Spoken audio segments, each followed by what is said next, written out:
a mim coube a responsabilidade dentro da associação de cadastrar na Polícia Federal os imigrantes que estavam chegando.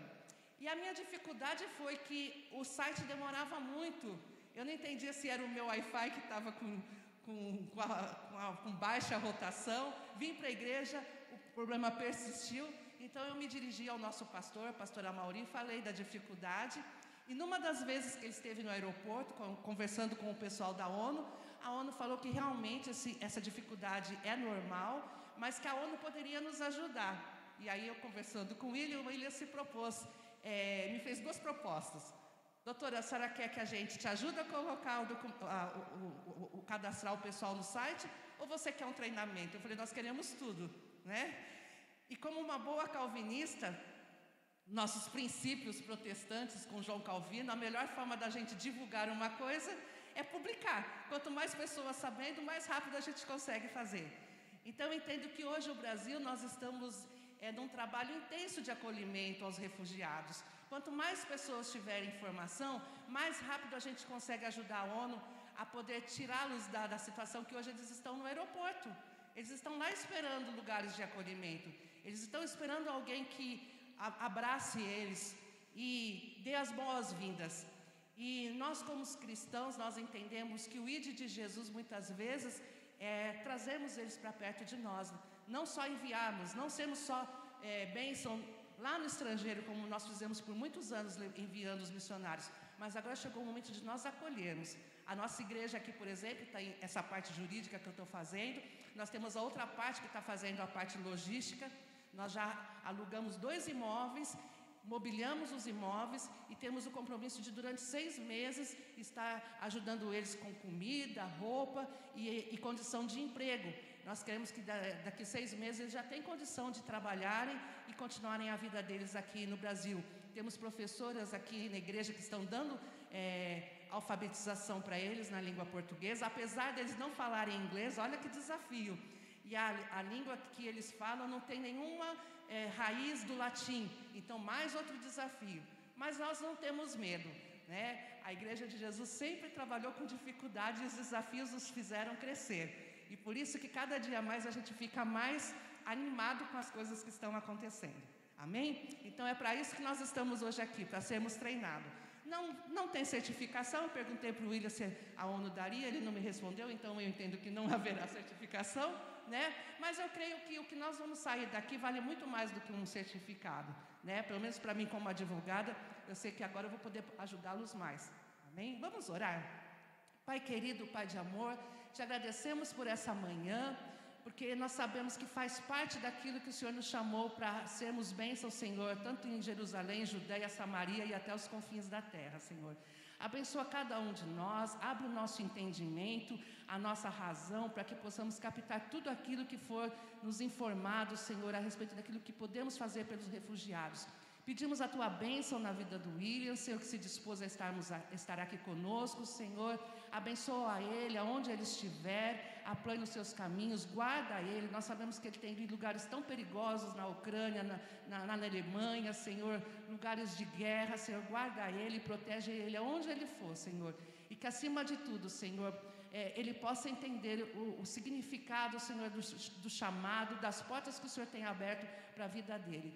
Nós te agradecemos, abençoa os nossos pastores aonde eles estiverem, guarda-os, proteja-os e abençoa também os refugiados que nós estamos recebendo na nossa igreja, aonde eles estiverem, que eles possam sentir-se amados por Ti através dos nossos atos. É o que te pedimos e agradecemos, em nome de Jesus, Senhor. Amém.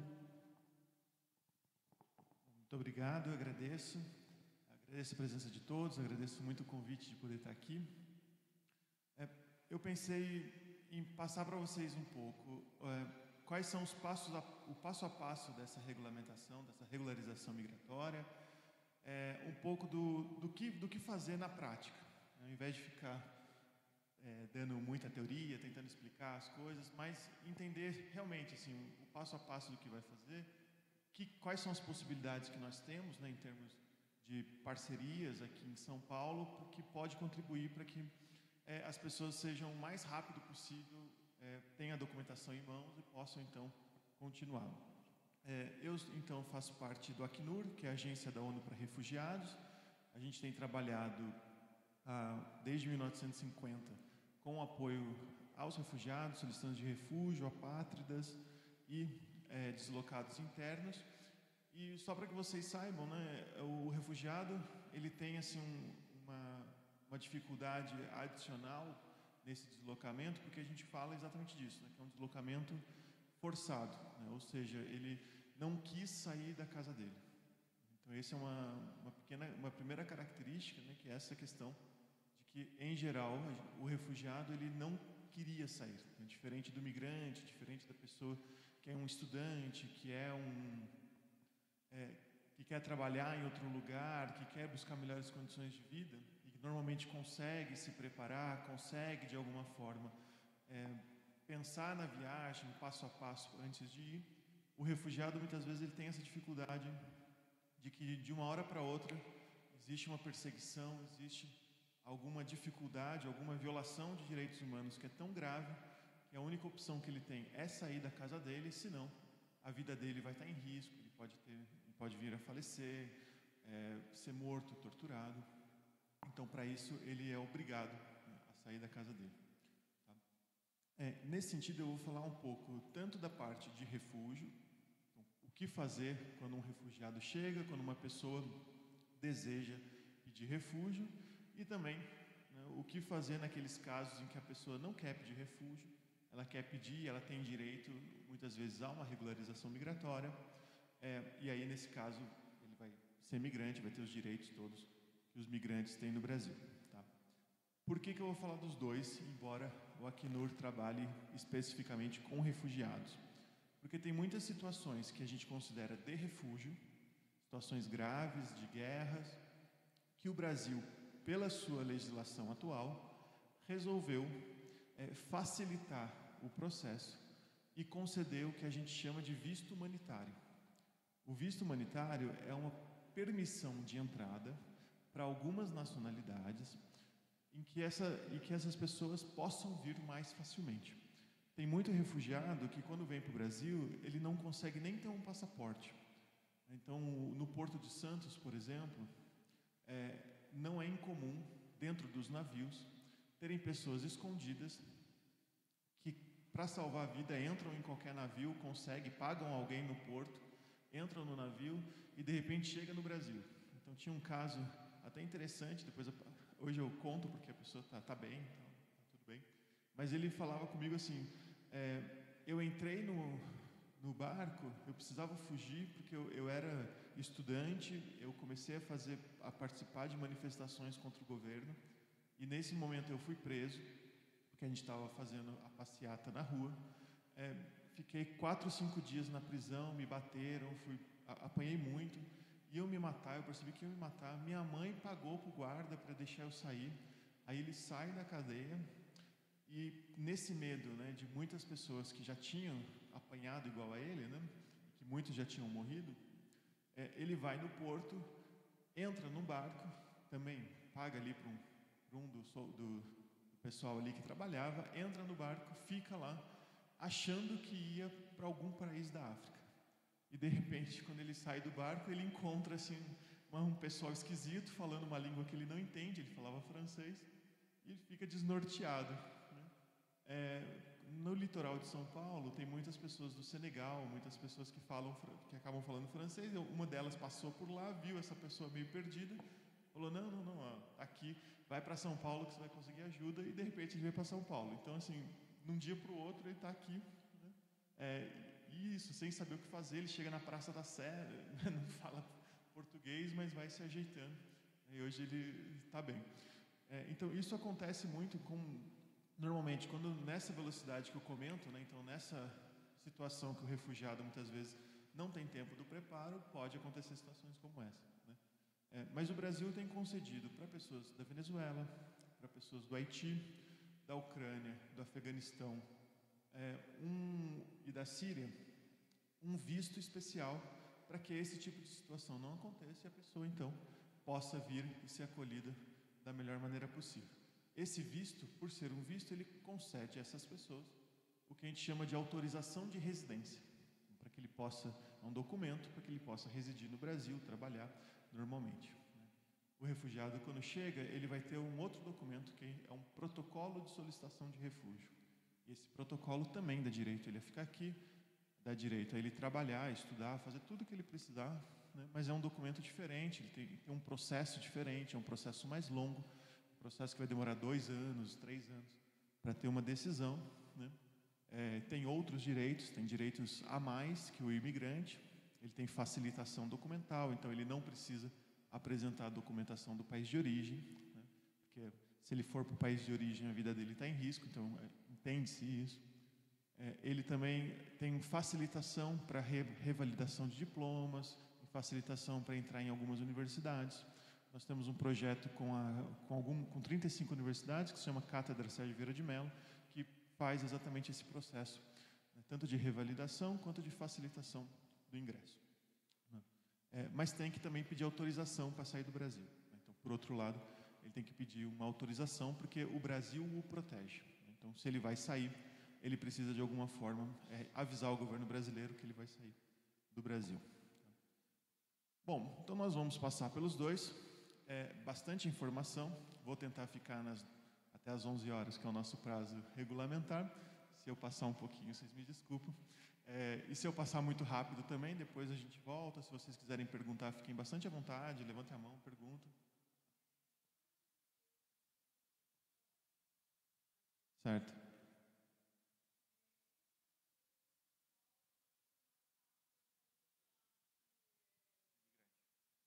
Isso. Então,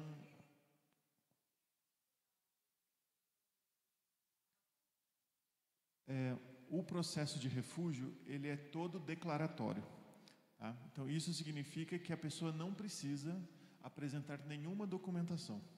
Então, no caso do nosso colega que veio pelo Porto de Santos, ele não tinha nada, ele não tinha um documento que identificasse. Tá? Mas, naquele momento, como ele fez a solicitação de refúgio, ele indica qual é o nome dele, ele indica o nome de pai, ele indica o nome da mãe, mesmo que ele não tenha, infelizmente, uma certidão nem nada. Quando ele faz esse pedido, esse protocolo, normalmente ele é uma folha de papel A4, uma foto colada, o nome dele, e esse é o documento oficial, o documento que ele vai utilizar. Exato. Isso, exatamente. Ele tem um número de protocolo, esse número de protocolo é o documento dele oficial, e ele vai usar isso para tudo que ele quiser, bilhete único, CPF, entrar na escola, trabalhar, para tirar a carteira de trabalho, ele sempre vai apresentar esse documento. Hoje, para facilitar, existe o que a gente chama Documento Provisório de Registro Nacional Migratório, que é o DPRNM. É uma carteirinha igual ao dos imigrantes, mas ela é vermelha, ao invés de azul, ele é meio vermelha, avermelhada. Esse documento, tem que ser usado junto com o protocolo, mas ele é um documento melhor porque ele é uma carteira plástica, e aí nesse sentido as pessoas percebem como documento. Tá? Então ele tem direito a essa DPRNM. O protocolo, para que saibam, ele vale por 1 ano. Então todo ano ele precisa ir à Polícia Federal para poder renovar esse documento. Tá? Bom, então, dito isso,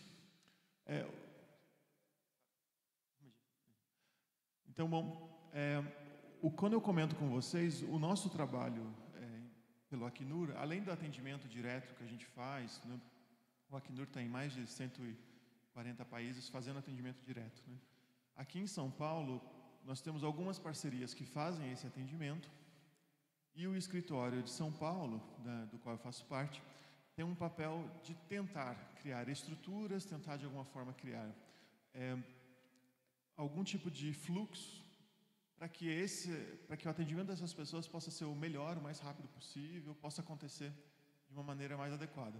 Um desses fluxos, que foi o que eu comentei com você antes, é o que a gente chama de Operação Horizonte, que foi o nome dado pela Polícia Federal, aqui pela Delemic de São Paulo, em que nós conseguimos trabalhar, né, fazer com que a Polícia Federal entendesse que existe um volume grande de pessoas que tenham um baixo acesso à internet, que tenham uma certa vulnerabilidade e que não conseguia agendar na Polícia Federal para poder ter o seu documento realizado.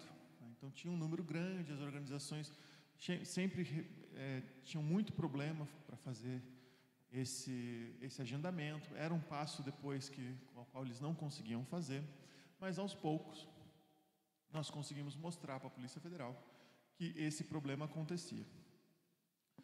A Polícia Federal...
Trabalhando.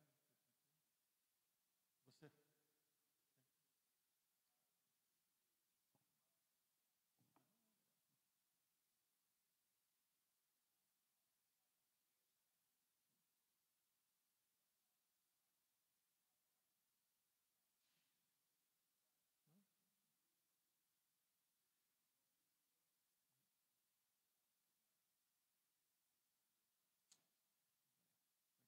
Ele está falando do processo de naturalização, que é um processo posterior que acontece a pessoa quando fica 4 anos com o documento por prazo indeterminado, né? Quando ele já está aqui, que tem o prazo determinado, tem o temporário e tem o permanente indeterminado, né? Então, quando a pessoa já está mais de 4 anos nesse pedido, se ele cumprir alguns requisitos, como falar português, ter a língua, ter um diploma, né, de reconhecido de língua portuguesa por uma universidade, ele consegue, então, fazer esse processo de naturalização. O processo dele está correndo, né? Está sendo ajudado por aqui, mas a gente depois vê direitinho o que dá para fazer. Ele começa na Polícia Federal, vai para o Ministério da Justiça, então ele tem, de fato, um processo mais longo.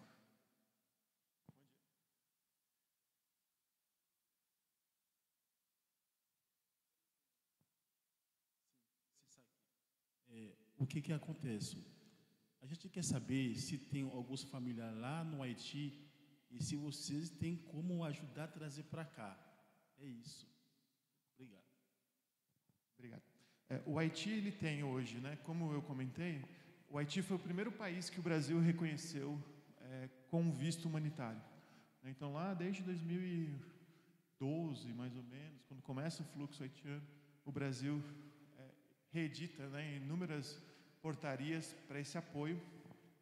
E naquele momento, o governo brasileiro, lá em Porto Príncipe, fez um acordo com a OIM, que é a Organização Internacional para Migrações, que é a responsável por fazer o pedido de visto, né?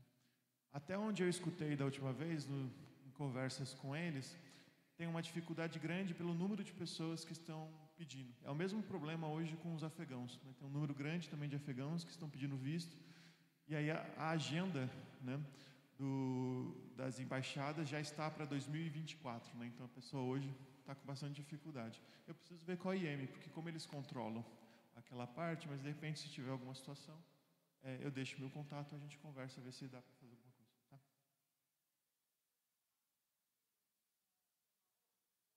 Algumas sim, algumas não, né? Então o Acnur tem assento no CONARE, que é o Comitê Nacional para Refugiados.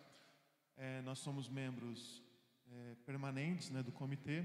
Então, as decisões que são colegiadas são 7 membros, né, incluindo pessoas sobre refúgio, sim. Então, o CONARE são 7 membros. Tem um dos membros da sociedade civil, que hoje quem é representante é a Caritas Arquidiocesana do Rio de Janeiro, que é uma organização que trabalha com refúgio desde 1970, se eu não me engano. E além disso, tem membros, né, do governo, da Polícia Federal, do Ministério da Justiça, Relações Exteriores, Saúde, Educação, Trabalho. nós participamos, Defensoria Pública da União, Ministério Público Federal, então as decisões de refúgio elas são feitas colegiadas, né, e aí nós estamos lá participando. Então, dentro desse fluxo de atendimento para a regularização migratória, nós conseguimos, junto com a Polícia Federal, explicar que tinha um volume muito grande de pessoas que não estava conseguindo essa regularização, que não tinha agendamento, e nós fizemos o que chama, então, de Operação Horizonte. A Operação Horizonte são vagas a mais, adicionais, que a polícia separa, né, que ela aumentou, né, então era um horário em que ela não fazia atendimento, que eles faziam um trabalho interno, mas que eles disponibilizaram para nós 200 vagas por semana, para que a gente pudesse indicar 200 pessoas para serem atendidas. Tá? Esse processo ele funciona da seguinte maneira: o SIC do Imigrante, que é o Centro de Integração e Cidadania, que é um órgão do governo do Estado de São Paulo, e esse especificamente fala sobre imigrantes, fica na Barra Funda. Ele centraliza todas as vagas, todas as 200 vagas, e encaminha para a Polícia Federal. SIC do Imigrante. O SIC, então, ele fica um pouco responsável por fazer essa gestão das vagas, com o apoio nosso, do Acnur, e com o apoio da OIM. As organizações que têm interesse, que querem participar, né, que fazem um serviço gratuito, né, nós conseguimos liberar algumas dessas vagas, a gente conversa, libera essas vagas, que encaminha para o SIC do Imigrante o nome das pessoas que precisam ir na Polícia Federal. O SIC vai passar a data, normalmente para a semana, a gente sempre faz de uma semana para não ter muita falta, né, porque um dos problemas da Polícia Federal é o número de faltas, né? Então nós sempre tentamos fazer o agendamento para a mesma semana. E aí indicamos, então, marcamos essa pessoa, encaminhamos a lista para a Polícia Federal, e na sexta-feira, então, essas vagas são liberadas. Não tem muito mistério, bastante simples, né? É só mesmo um fluxo de e-mails, sim.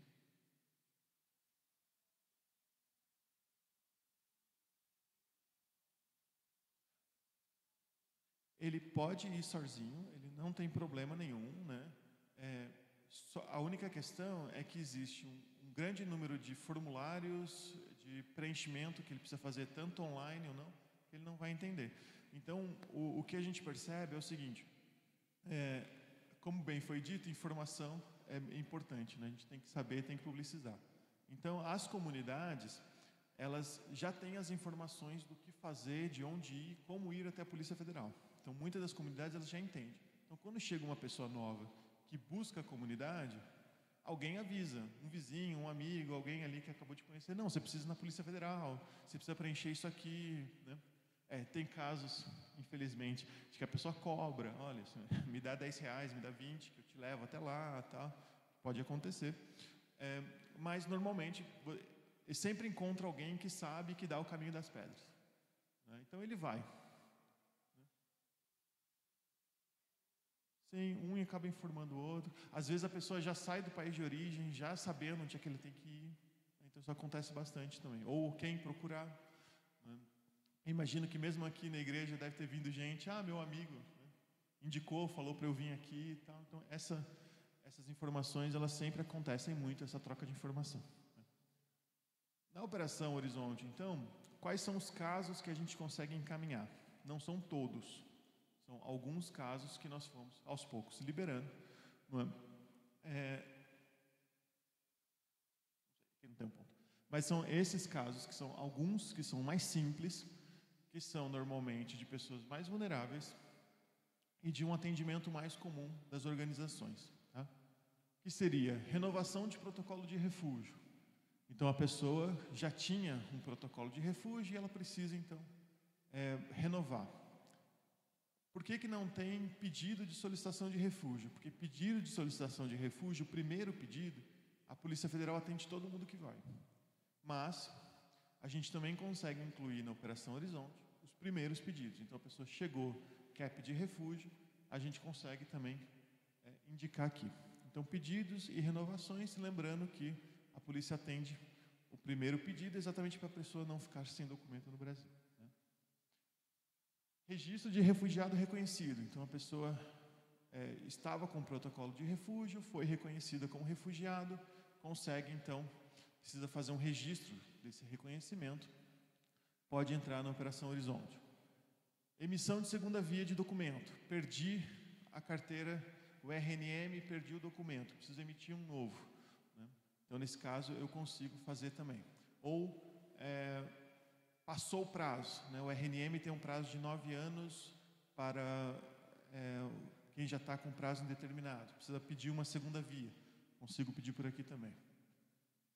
Renovação de autorização de residência por prazo determinado. Então, eu sou um temporário, eu tenho um documento temporário, eu preciso renovar, eu não consigo passar para um documento definitivo, mas eu preciso renovar para poder ter o temporário por mais 2 anos. Eu consigo fazer também. Casos de Mercosul, acolhida humanitária, residência para senegaleses, também são processos que podem ser feitos.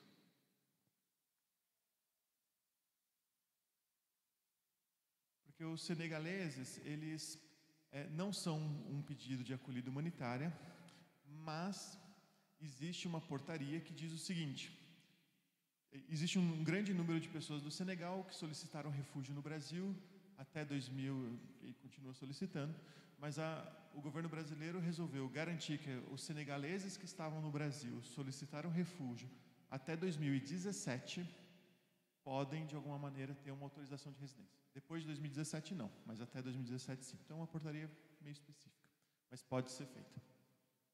Autorização de residência para a República Dominicana que tinha solicitação de refúgio, é o mesmo caso, né? Assim como senegaleses, pessoas da República Dominicana também podem pedir, e os venezuelanos que entram pela portaria 19.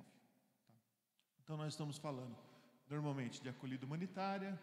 Nesse caso, né, assim como Haiti está entrando ucranianos e afegãos, e, enfim, então, essas outras portarias específicas de Mercosul, de Senegal e República Dominicana. A pessoa veio trabalhar, por que não entra nesse processo? Porque a pessoa que veio com visto de trabalho tem um processo diferenciado que não passa pela Polícia Federal. Então, a pessoa tem que fazer um pedido para o Ministério do Trabalho, o Ministério do Trabalho que vai conceder, depois é que ele vai para a Polícia Federal. Então, não entra nesse processo. Aqui só entra os mais simples, aqueles que basicamente cara e crachá, né? Então, eu olho, vejo a documentação, está tudo ok, a Polícia Federal, ela dá o seguimento. Tá? Então, esses que vão entrar.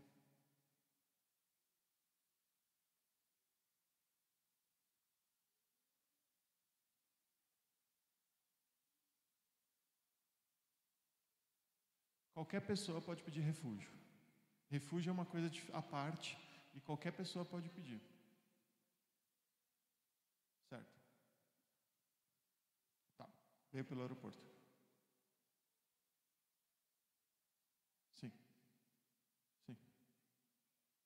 Hoje existe um grupo de trabalho no aeroporto de Guarulhos para esses casos. Então, a Prefeitura de Guarulhos tem o que chama posto humanizado. 2014.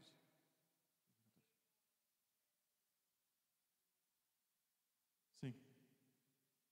Isso. É que esse posto humanizado, ele identifica e reconhece pessoas que estão na área restrita e que, eventualmente, deveriam pedir refúgio e encaminham para a Polícia Federal. Tá? Então, os pedidos de refúgio de pessoas que não conseguem entrar no Brasil são feitos na Polícia Federal. Tudo lá. O posto humanizado. A gente faz via eles. Que é do governo municipal de Guarulhos. Qualquer pessoa pode pedir refúgio. De Guarulhos. Qualquer pessoa pode pedir refúgio. Então, já tem casos mais absurdos. Assim, né? Teve um francês, mas tem de tudo. Assim. Teve um francês uma vez que ele pediu refúgio. Aí ele sentou comigo lá e falou assim: William, eu quero pedir refúgio. Falei, mas eu achei esquisito, né? Um francês pedir refúgio. Aí eu virei e falei assim: mas por que você quer pedir refúgio? Eu quero pedir refúgio porque eu me apaixonei por uma brasileira. E eu quero ficar aqui no Brasil.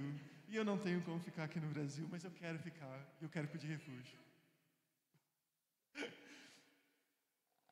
Aí eu expliquei para ele. Eu falei: olha, você pode pedir, mas o seu processo vai ser negado. Assim, você não vai ter, né, se você se apaixona pela brasileira, casa com ela, tá? Assim, é mais fácil, né? Ele, não, mas eu não, a gente ainda está se conhecendo, tal. Eu falei, olha, tudo bem, né? Não é para isso que serve o refúgio. Tentei dizer para ele que não era muito bom, mas no final ele quis pedir, ele pediu. Não dá para impedir porque a lei permite que qualquer pessoa peça. O que acontece é que uma vez ele passando nos processos, ele vai ser negado e ele vai ter que voltar para a França, né, nesse caso, a não ser que ele consiga uma outra forma. Então, eu estou apresentando algumas nacionalidades específicas porque são as nacionalidades que a gente está trabalhando mais normalmente, né, e que tem alguma legislação específica. Mas o refúgio, qualquer pessoa que venha para o Brasil, que vire para vocês e fale, eu quero pedir refúgio, pois não, vamos lá, faz o preenchimento e consegue.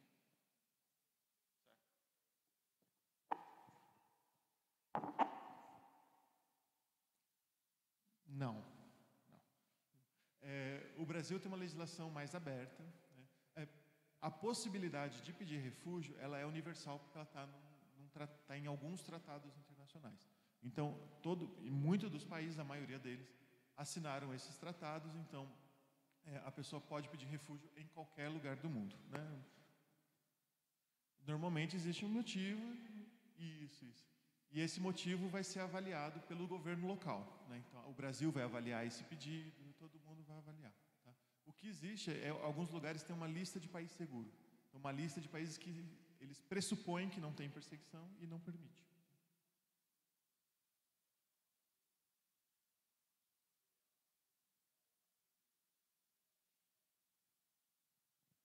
Ah, tá bom.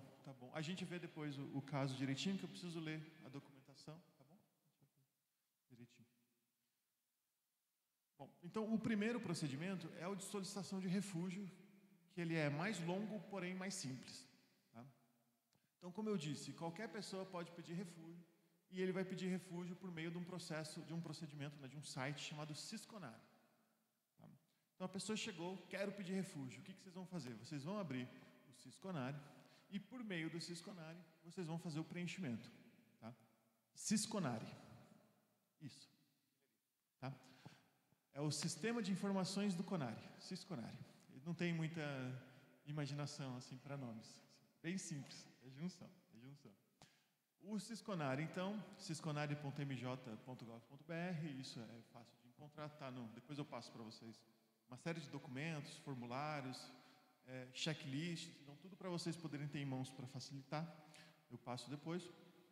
O Sisconare é esse sistema em que você vai fazer um preenchimento simples de um formulário. Ele é longo porque ele tem 14 páginas. Tá? E entre essas páginas está a pergunta, por que você saiu do teu país de origem? Que é, para mim, a pergunta mais importante. É em português. Não existe tradução do formulário, então todo mundo que vai solicitar tem que ser em português. Não foram feitos, na época justificaram que ainda estava em fase de implementação, tal, não sei o quê. Exato. Então ele vai precisar. A não ser que ele tente, pode tentar, tal, mas normalmente é um formulário um pouco mais dificinho de fazer. Tem algumas partes meio chatas, mas ele está em português. Tá? Uma média de 40 a 1h20, a depender da pessoa.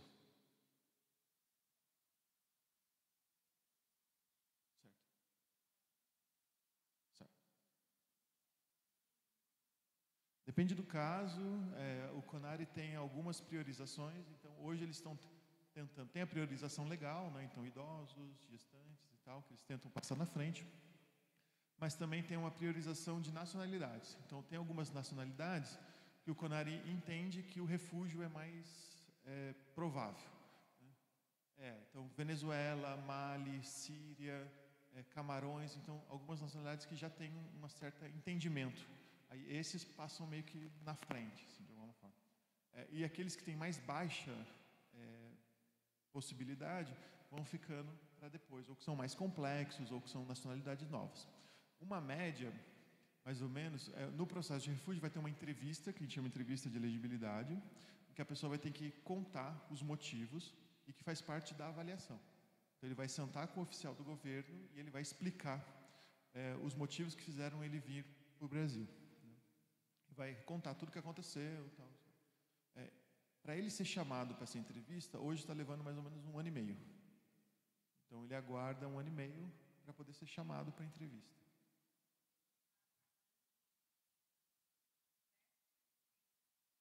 Vida normal. Vida normal. Documentação é o protocolo. Ele aguarda aqui, ele não pode ser devolvido, né, ele vai ficar aqui. Não tem recurso que ele recebe. Então, o governo brasileiro, para além do Auxílio Brasil e daquilo que tem para qualquer brasileiro, né, que aí vai ter o acesso, ele não tem nenhum benefício adicional. Se ele entrar e for... Não. Chegou, durante o processo, se ele tiver nos critérios de vulnerabilidade do CRAS e do CREAS, né, com o CAD único, ele consegue o Auxílio Brasil. Oi. Isso.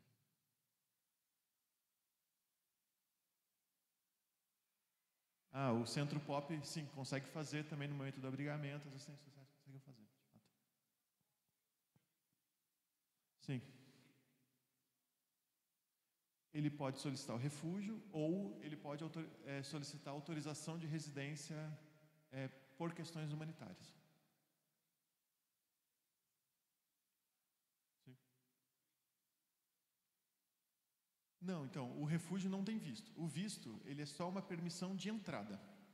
Tá? Então, eu quero ir para os Estados Unidos, eu peço um visto para os Estados Unidos, eu vou viajar para os Estados Unidos. Então, o visto humanitário também, ele é uma permissão para entrar no Brasil. Isso. Aí, esse visto permite que ele peça que ele fique no Brasil. A diferença é que o visto humanitário permite que ele fique no Brasil por 2 anos. Agora, se ele vai pedir refúgio ou se ele vai pedir essa residência, é uma decisão pessoal dele.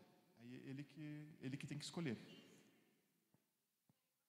A embaixada, que não tem no Afeganistão, mas tem em Teherã e tem no Paquistão.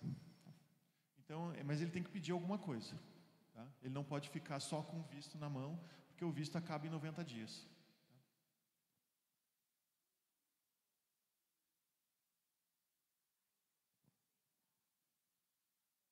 Desde que teve o Bolsa Família. Então, desde tanto a Constituição Federal, artigo 5º, já fala que brasileiros e estrangeiros, né, terão direitos e garantias sem discriminação.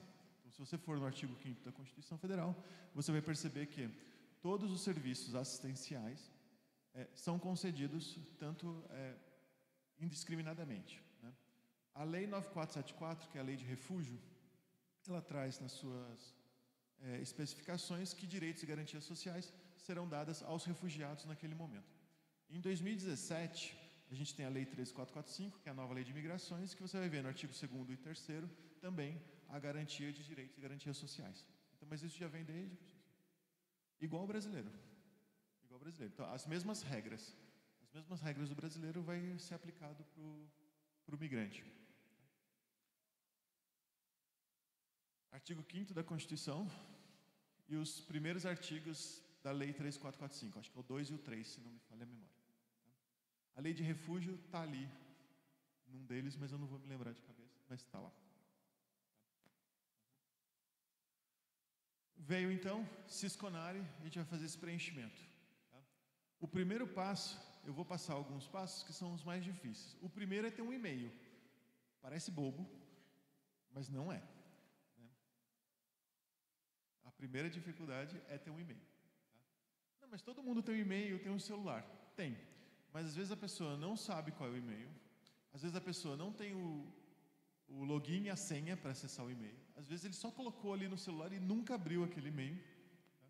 Então é importante, né? É importante que você peça para ele acessar o e-mail. Se você tem esse e-mail, você acessa esse e-mail? Tem. Abre aí para eu ver o e-mail. Abre e tal, ali o Gmail, porque senão vai esquecer a senha, é complicado. Tá? Por que eu estou falando isso? Porque no procedimento de refúgio, no Sisconare, cada solicitação de refúgio fica vinculado a um e-mail. Então, cada e-mail pode fazer uma única solicitação de refúgio. Tá? tá? Então eu não posso criar um e-mail da organização ou aqui da igreja para poder fazer várias solicitações de refúgio. Isso não funciona, tá? Eu tenho que ter, cada um tem que ter o seu próprio login e sua própria senha. Sim. Pode ser para a família. Pode ser para a família. Pode, a solicitação pode ser para a família. E aí, no caso, um e-mail para a família toda. Tá? Mas se você tiver, então, a gente não consegue fazer um procedimento mais simplificado, com um e-mail aqui local, nem nada, tem que ter. Isso é importante porque o primeiro passo, depois do cadastro inicial, ele vai jogar um link para o e-mail da pessoa, que ela vai ter que entrar e criar login e senha. Então, isso vai ser o primeiro passo, onde você vai escrever, né, o nome, gênero, data de nascimento, estado civil, nome de filiação. Vai ter que colocar lá informações do país, da onde ele morava, do estado, província, cidade ou vila, dependendo da situação. Vamos ter que colocar informações da nacionalidade.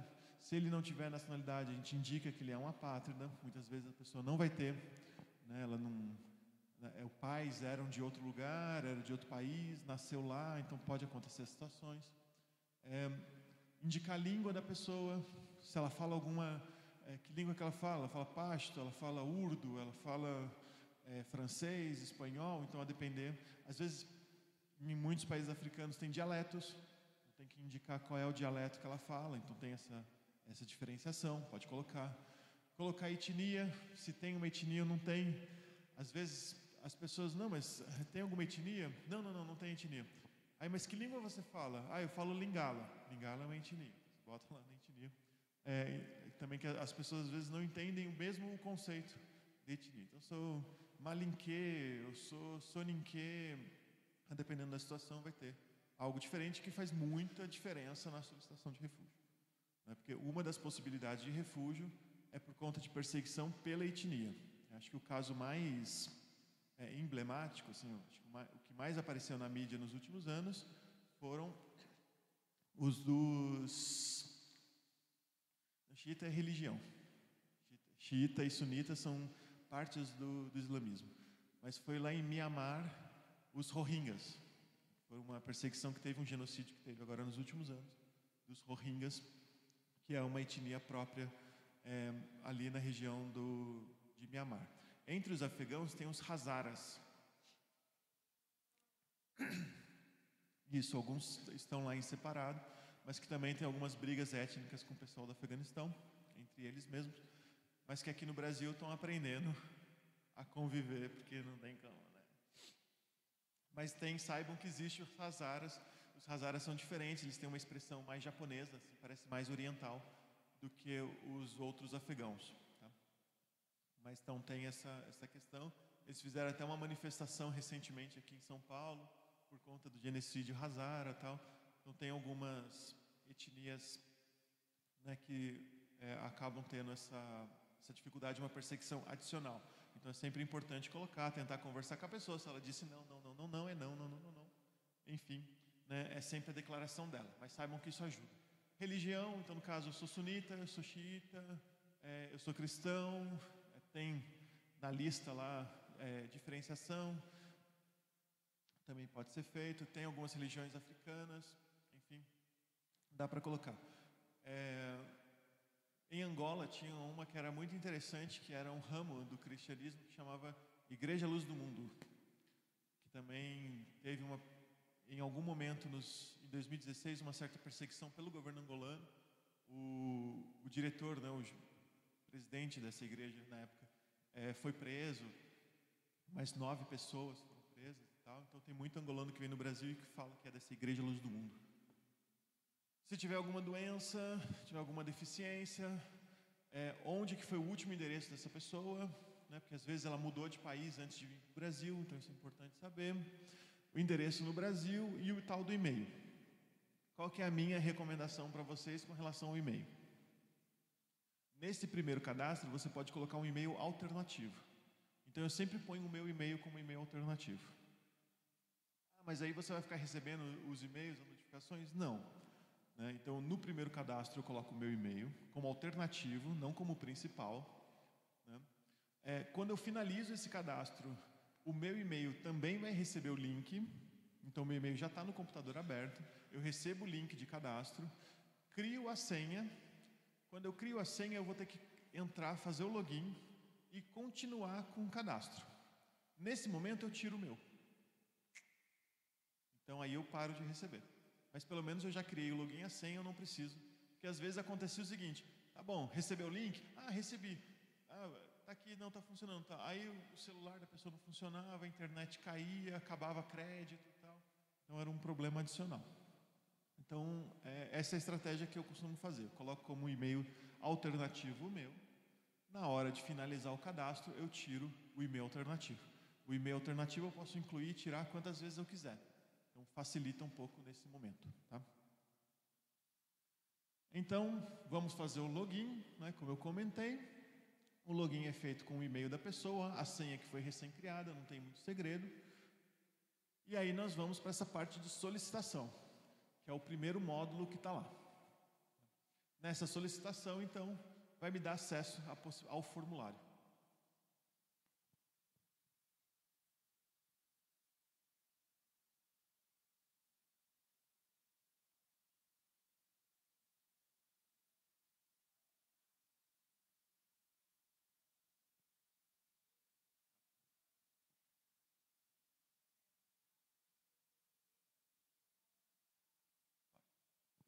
Então, o Sisconare, da forma como ele está criado hoje, o Sisconare ele foi pensado para que o próprio refugiado, a própria pessoa, se preenchesse. Mas, né, o governo sabe, o pessoal do Conare sabe que é impossível, que é bastante difícil, por ser em português, por ser bastante complexo e tal. Então, no final, a última página, vai ter até uma informação de se houve apoio de intérprete. Que aí, no caso, é a pessoa que está apoiando, tal, que você pode colocar. Ele pode ser preenchido a qualquer momento. Tem pessoas, uma situação até triste, mas tem muita gente de Bangladesh e Índia que pagam coiotes para ir para os Estados Unidos, e normalmente essa rota para os Estados Unidos passa pelo Brasil. Então a pessoa vem, normalmente ele não tem recurso para fazer o pagamento do coiote inteiro. Então o coiote ajuda ele a vir até o Brasil, ele vai para o sul trabalhar muitas vezes em frigoríficos, né? Junta dinheiro e paga o restante da viagem para ir para os Estados Unidos. Essa pessoa já vem com o Sisconare preenchido. É impressionante. Ele chega no Brasil e já está feito. Tá? Mas ele tem que estar no Brasil para poder finalizar o processo. Né? Ele não consegue finalizar o processo fora. Isso para te dizer que pode ser preenchido a qualquer momento. Eu já tive um caso de uma estudante, uma moça camaronesa, que estava aqui no Brasil estudando. Ela estava com visto de estudante, já estava na universidade, estava no final do segundo para o terceiro ano. E recentemente, assim, 1 ano e meio, 2 anos atrás, teve um conflito entre uma área do Camarões mais próxima da Nigéria, que fala inglês, e que queria se separar do governo camaronês, que fala francês. Teve lá, mulheres foram violentadas, teve assim, guerra, canhões, tal, assim, para poder impedir essa separação. Foi grave. Essa moça, que era dessa região, que falava inglês, ficou com muito medo, né, e resolveu solicitar refúgio. Então, ela já estava no Brasil. Obrigado. Ela já estava no Brasil há mais de 2 anos estudando. E aí é que ela resolve pedir refúgio. Então, não tem, diferente da autorização de residência, que você tem um prazo de 90 dias depois que você entra no Brasil para pedir, a solicitação de refúgio você pode pedir a qualquer momento. Tá?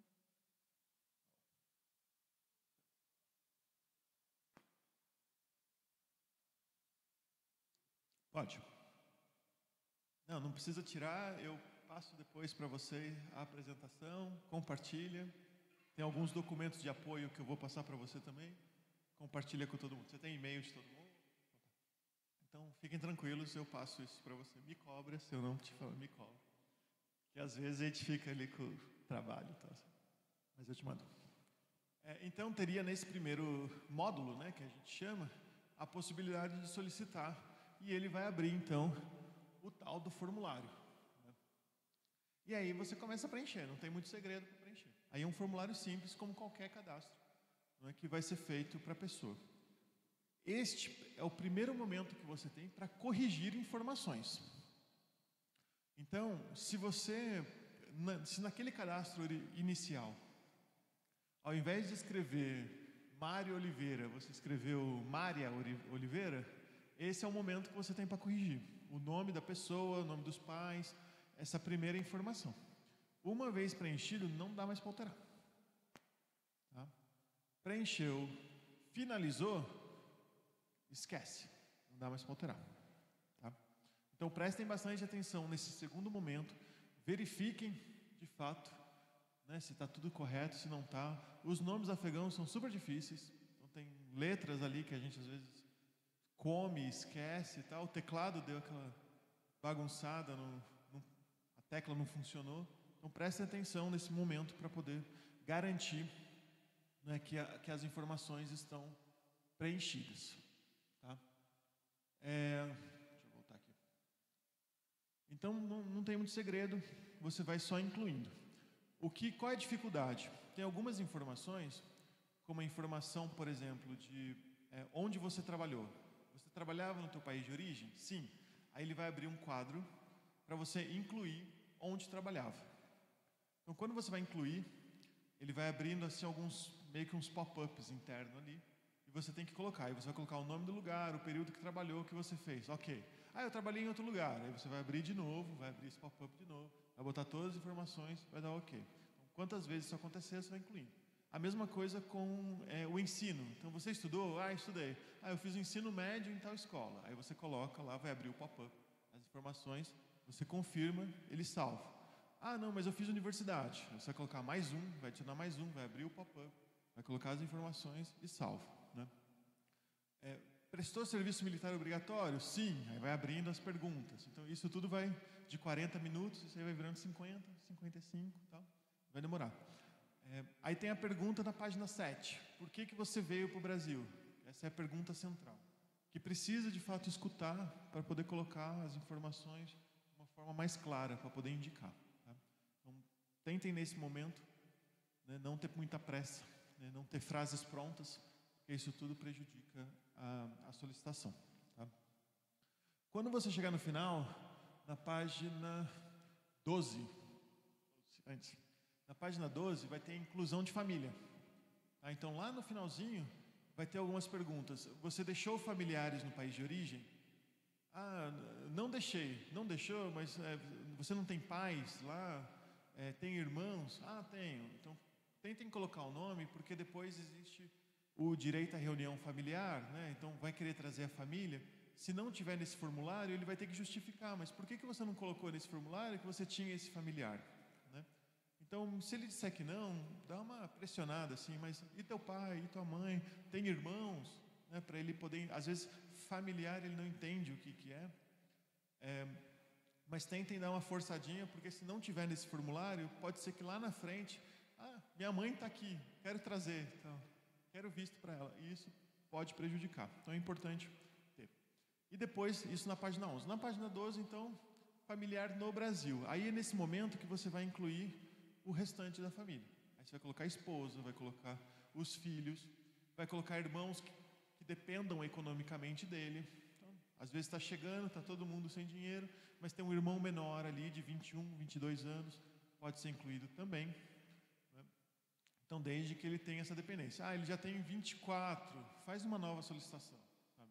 Faz de novo, porque isso pode prejudicar, porque quando é irmãos maiores de idade, tem que provar que depende economicamente da pessoa. Então, daqui a 2 anos, 3 anos, a gente já não sabe mais se eles vão estar vivendo no mesmo lugar, não sabe se vai depender economicamente, então pode prejudicar. Passou dos 18, então irmãos, tentem de alguma maneira fazer uma outra solicitação, que é melhor, vai facilitar. Tá? Qual que é o problema? Quando você for incluir o familiar, tem 4 páginas adicional por familiar. Tá? Então vai ter que colocar todos os dados do familiar, nome e tal. Ele não puxa muitos dados do cadastro da pessoa. Vai ter perguntas, se ela participou do exército, se ela serviu, se esteve em combate, se teve não sei o quê, se já foi processado, tudo de novo. Então são 4 páginas. E aí também, né, se estudou, se não estudou, por que não estudou, se tem documentação, se não tem documentação, né? E por fim, então, finalizadas essas 4 páginas, aí você vai incluir o filho. Filho 1, aí são mais 4 páginas. Aí filho 2, são mais 4 páginas. Filho 3, e os afegãos têm bastante filhos, né? Então, você vai colocando, né, nessas páginas. Vai demorar. Vou contar minha experiência porque a gente, na boa vontade, acaba fazendo os caminhos errados. Quando eu fui chamada para fazer esse serviço aqui na igreja, eu não tinha noção nenhuma. E aí tinha um rapaz paquistanês que já tinha dado entrada e mostrou para mim no celular. Então eu entrei na página do Gov, naturalização. E não tem todos esses dados que você está me falando do Cisconário.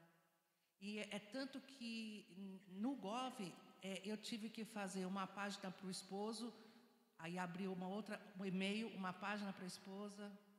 Então a minha documentação dos haitianos não está no Cisconário, está no Gov. Nós vamos precisar de ajuda.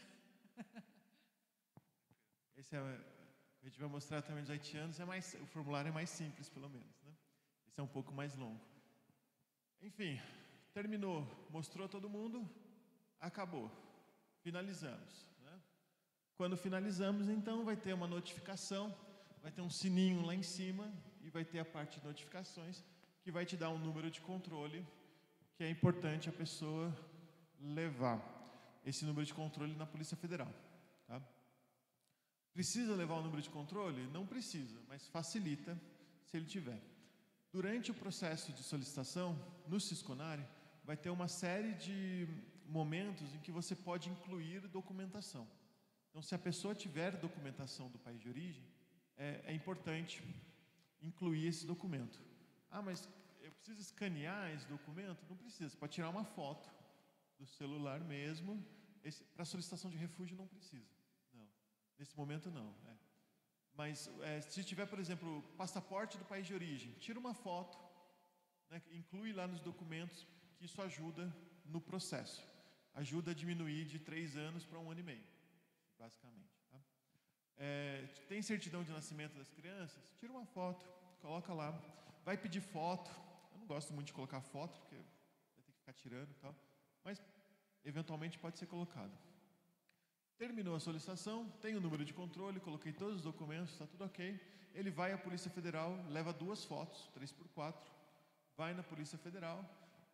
Em São Paulo, a Polícia Federal atende 30 solicitações de refúgio por dia, novas, tem que chegar cedo, ou, como eu comentei, a gente coloca na Operação Horizonte.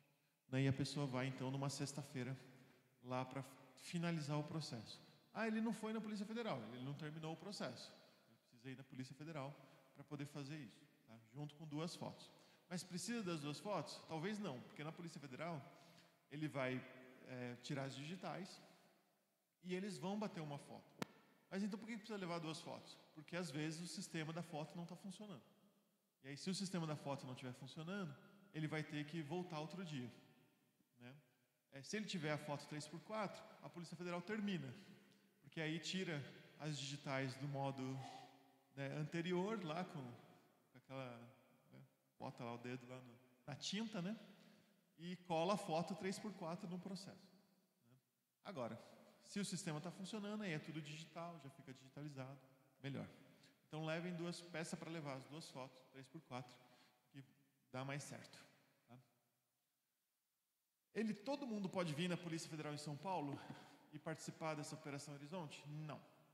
Então, cada delegacia de imigrações tem uma abrangência territorial. A delegacia de São Paulo, a Delemig de São Paulo, atende São Paulo, Grande São Paulo, se não me engano, mais alguns municípios aqui, Osasco, tal, alguns municípios do interior. Estou em Sorocaba, estou em Campinas, posso vir até São Paulo? Não, porque tem que ser no lugar onde ele está residindo, né? Regional.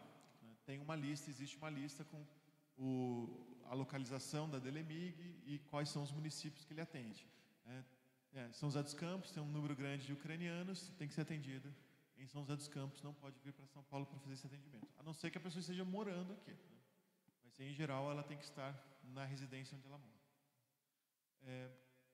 Tem uma cidade interessante. A delegacia de migrações não é muito grande, mas que atende o maior número de municípios no Brasil, salvo engano, é a delegacia de Passo Fundo, no Rio Grande do Sul, né? Que é um município pequeno, mas a Delemig atende lá não sei quantos municípios do interior do Rio Grande do Sul. Às vezes a pessoa tem que levar 2 horas para chegar até a delegacia para poder ser atendida, mas ela tem que ir na delegacia correspondente, não tem jeito nesse caso. Certo? Tranquilo? No site do Ministério da Justiça tem alguns vídeos informativos que eles fizeram, que é legal de estar vendo, né, que explica um pouco como solicitar, como fazer esse preenchimento, dá algumas dicas, algumas das quais eu já falei, mas tem essa possibilidade, tá? Como eu comentei, então, a solicitação de refúgio, a pessoa tem que renovar uma vez por ano. Então, toda vez ela precisa voltar no Sisconare? Não. Então, se ela já fez pelo Sisconare, ela só vai na Polícia Federal e ela agenda, né, tem que fazer o agendamento, vai na Polícia Federal e aí na Polícia Federal ela tem essa renovação. Tá? Pode renovar até 90 dias antes e até, no máximo, 6 meses depois. Se não renovar depois de 6 meses, o caso ele é arquivado, aí tem que fazer um pedido de desarquivamento, então é um pouco mais chato. Então é importante que a pessoa renove o mais rápido possível. Tá? A renovação da solicitação tem que entrar online, tem um site para fazer o agendamento, consegue fazer. Ou, né, pelo nosso processo aqui da Operação Horizonte, nas sextas-feiras. Tá? Mas aí agenda via SIC, tem que ver um jeito. Tá? Bom, então essa é a solicitação de refúgio. A pessoa veio, quero solicitar refúgio, nós vamos fazer dessa forma. Agora, todos os outros pedidos de autorização de residência, que são da Lei de Migrações, será feito pelo SISMIGRA, é o Sistema de Registro Nacional Migratório. Né? Como eu falei, não tem muita criatividade. Sistema Migração, SISMIGRA, Sistema CONARE, SISCONARE, né? Imaginação. Mas enfim, nós vamos então falar agora desse segundo sistema, que ele é um formulário mais simples, porém, nesse caso a gente precisa garantir que a pessoa tenha todos os documentos que está pedido na legislação. Se não tiver todos os documentos que está pedido na legislação, ele não consegue fazer a solicitação. Tá? Nesse caso do SISMIGRA, no caso do SISCONARE, no caso do refúgio, quem vai garantir o refúgio, quem vai autorizar o refúgio é o CONARE. Então, a Polícia Federal, ela simplesmente vai receber a pessoa, né, vai pegar as documentações, se não tiver no sistema, vai colocar, vai dar o protocolo e eu não decido, não é a Polícia Federal que decide. No caso de autorização de residência, dessas autorizações que eu estou falando, que não é de trabalho, né, quem decide é a Polícia Federal. E como que a Polícia Federal decide? Com base na documentação. Então ele vai olhar a portaria, vai falar, precisa de 10 documentos. Vai olhar a pessoa, vai pegar a documentação e vai falar, nossa, ela tem os 10 documentos. Então, se ela tem os 10 documentos e a portaria fala desses 10 documentos, a polícia garante. Tá? Se ela não tem, a polícia não dá. Então, é importante, nesses casos migratórios, não é, ter garantia de que ela vai ter todos os documentos originais. Tá bom? Então, é isso. Pode. Se eventualmente ela tem o pedido negado porque ela não apresentou um documento, ela pode corrigir e pedir novamente. Tá? O Brasil deporta muito pouco. Essa que é a verdade. Assim. Não tem, ainda mais quando a pessoa já está em território nacional. Em São Paulo eu cuidei de um caso, que a pessoa ficou muitos anos sem renovar e aí a polícia foi até a casa da pessoa, pediu que ela se apresentasse à Polícia Federal e deportou. Mas essa pessoa ficou 5 anos sem renovar a documentação. Então, poderia ter feito isso antes. Mas, em geral, assim, é difícil notícias de deportação, embora aconteçam nas fronteiras um pouco, mas é mais difícil. Aqui em São Paulo, muito pouco. Então, Agora a gente passa para esses procedimentos. Tá? A autorização é isso. A legislação, ela garante que cada pessoa que tem um visto vai ter uma autorização de residência garantida. Sou haitiano, vim para o Brasil sem visto, consigo autorização de residência? Não consegue porque não tem o visto, tem que pedir refúgio. Então, caso a pessoa não tenha o visto humanitário, fica mais difícil para ela conseguir autorização de residência, né? Ela precisa vir com o visto. Tá? Então, tem algumas regras, assim, pode conseguir, mas normalmente é mais complicado. Tá? Esse sistema, ele funciona via gov.br, então é também bastante simples, bastante intuitivo. No site do Gov melhorou muito, mas basicamente a pessoa vai então em obter autorização de residência no gov.br, vai entrar no site do Ministério da Justiça, vai ter lá nacionalidade, estadia e outros direitos, serviços para estrangeiros, né, porque eles ainda usam o termo antigo. Vai ter lá obter autorização de residência, clica no botão iniciar, e ele é uma navegação, a ideia é que ele seja uma navegação guiada, né? Cliquei no botão iniciar, vai aparecer todas as possibilidades de autorização de residência que existem aqui no Brasil, que são vinculadas a esse sistema do SISMI. E aí nós vamos checar, então, é um afegão? Então tem que procurar autorização de residência para nacionais do Afegão. É venezuelano? Então autorização de residência para a Venezuela. Ele precisa de acolhida humanitária para a República do Haiti?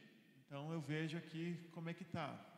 Então cada um vai ter que ser, a depender do caso, a gente vai entrar num formulário diferente. Esses que estão em destaque são os formulários que a Operação Horizonte eles atendem, né? Então eu dei um destaque especial para a gente poder ver, tá? Mas lá vai ter todas as autorizações possíveis de serem feitas, à exceção de trabalho e de refúgio, tá? Porque trabalho é com o Ministério do Trabalho hoje. Vai clicar no formulário, vai ter lá a documentação, e nós vamos ver então quais são os documentos que vão ter. Então, se eu clico, por exemplo, em autorização de residência para a Venezuela, eu vou depois, serviço, obter autorização de residência, iniciar, e ele vai me dar então o checklist de documentação. Quais são os documentos necessários? O que eu vou precisar? Tá? No caso da Venezuela, é bastante simples. No caso de autorização de residência para visto humanitário, eles estão simplificando cada vez mais para que a pessoa possa de fato ter. Porque essa situação, né, da falta de documentação, às vezes a pessoa não tem, a criança não tem uma certidão de nascimento, crianças venezuelanas até 9 anos de idade não têm a carteira de identificação, só tem a certidão de nascimento. Então como é que funciona nesse caso? O que a gente vai fazer, né? Para isso, tem uma facilitação normalmente, né? Então a própria legislação vai indicar. E aí vocês vão ver, então, o que precisa. No caso de Venezuela, por exemplo, vai indicar requerimento por formulário eletrônico, que é o tal do SISMIGRA. Vai pedir uma foto 3x4, naquele mesmo sentido. Vai que chega na Polícia Federal e não tem, né, o sistema não está funcionando, não vai poder continuar. Declaração de endereço eletrônico e demais meios de contato. O que é isso? É um formulário que existe, que você preenche à mão e a pessoa assina, indicando e-mail, indicando endereço, indicando onde ela está no momento. Então, também produz ali na hora. Você preenche, mas tem que levar preenchido. A cédula de identidade ou o passaporte. Então, no caso venezuelano, você pode simplesmente apresentar essa carteira que eu comentei, que é o cartão da pátria, né? Carteira da pátria. Apresentou a carteira de trabalho, ok. Eu não tenho, mas eu tenho um passaporte. Apresento o passaporte. Eu não tenho nenhum dos dois. Vai ficar mais difícil, talvez não consiga, né? E esse documento pode ser mesmo que esteja com data de validade expirada. O passaporte venceu, a carteira da pátria venceu, o que eu faço? Pode apresentar, não tem problema nenhum, porque a portaria permite. Esse processo de facilitação vai permitir. Certidão de nascimento ou casamento ou a tal da certidão consular. Certidão consular é um documento que o consulado do país de origem no Brasil concede para a pessoa. Então, a Embaixada do Haiti concede. A Embaixada do Haiti é uma das mais legais assim, que eu já trabalhei aqui. Assim, a embaixadora ela é muito solícita, né? Então, normalmente, quem precisa de um documento, eles conseguem. A venezuelana não tem embaixada no Brasil, porque a embaixada do Brasil foi desativada, né, quando começou a situação, e ficou uma mulher, que é a embaixada do Guaidó. O Guaidó é uma pessoa que tentou subir ao poder que era opositor política do Maduro, tentou subir ao poder no momento, meio que foi eleito, meio que não. Eu sei que ela continua aqui como um representante do Guaidó, mas ela não concede documentação. Então, a embaixada tem uma pessoa que é considerada embaixadora, que o Brasil reconhece, mas ela não tem acesso a essas documentações. O Maduro continua no poder, o Guaidó está no exterior tentando assumir, mas sem algum reconhecimento. O Brasil reconhece, mas nem todo mundo reconhece, então está uma questão política esquisita lá, mais difícil. Mas para dizer que ela não, se precisar de um documento de país de origem, ela não consegue fazer, embora ela represente aqui algum governo.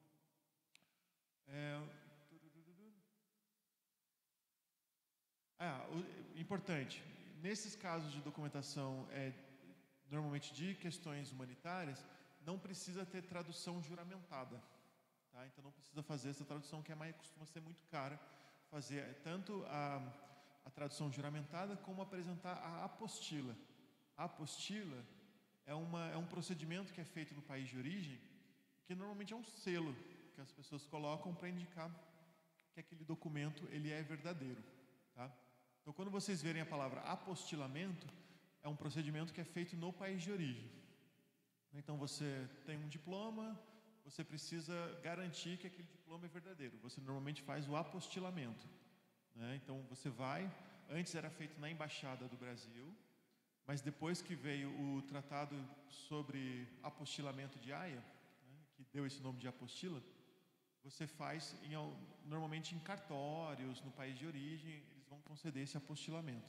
Isso é importante normalmente para revalidação de diplomas. Então, revalidações de diplomas, em geral, os documentos precisam estar apostilados para serem válidos e precisam estar com uma tradução juramentada, que aí também é uma pessoa aqui no Brasil, vinculada à JUSESP, que faz essa tradução. Isso tem um custo, isso tudo tem um custo. No caso dessas autorizações de residência, esses documentos não precisam ser apostilados e nem traduzidos em geral, tá? O que facilita bastante. Uma declaração sobre penas da lei de ausência de antecedentes criminais no Brasil e no exterior. Tá? Então tem uma declaração já que a pessoa só coloca o nome dizendo que ela não cometeu crimes.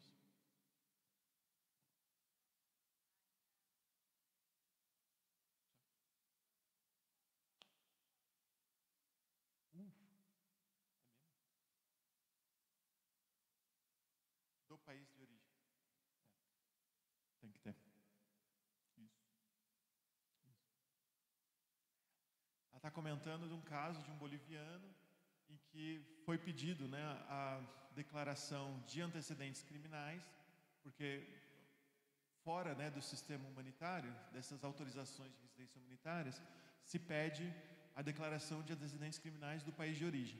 Então, ela está comentando um caso em que foi pedido para o consulado da Bolívia antecedentes criminais do país de origem, e o consulado da Bolívia cobrou R$215, né, para conceder essa certidão.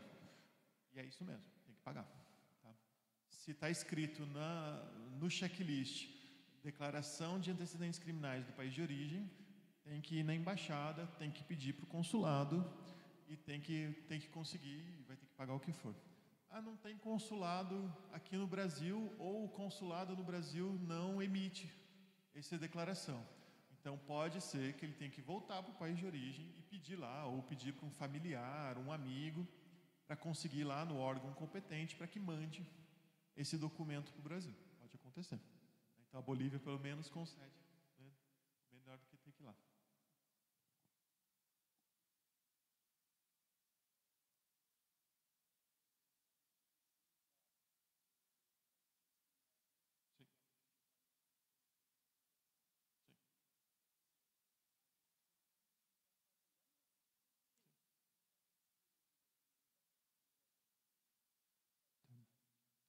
Porque o que ele está comentando é que o pessoal do Haiti está tendo um problema que quando vai fazer naturalização, também precisa dessa declaração de antecedentes criminais.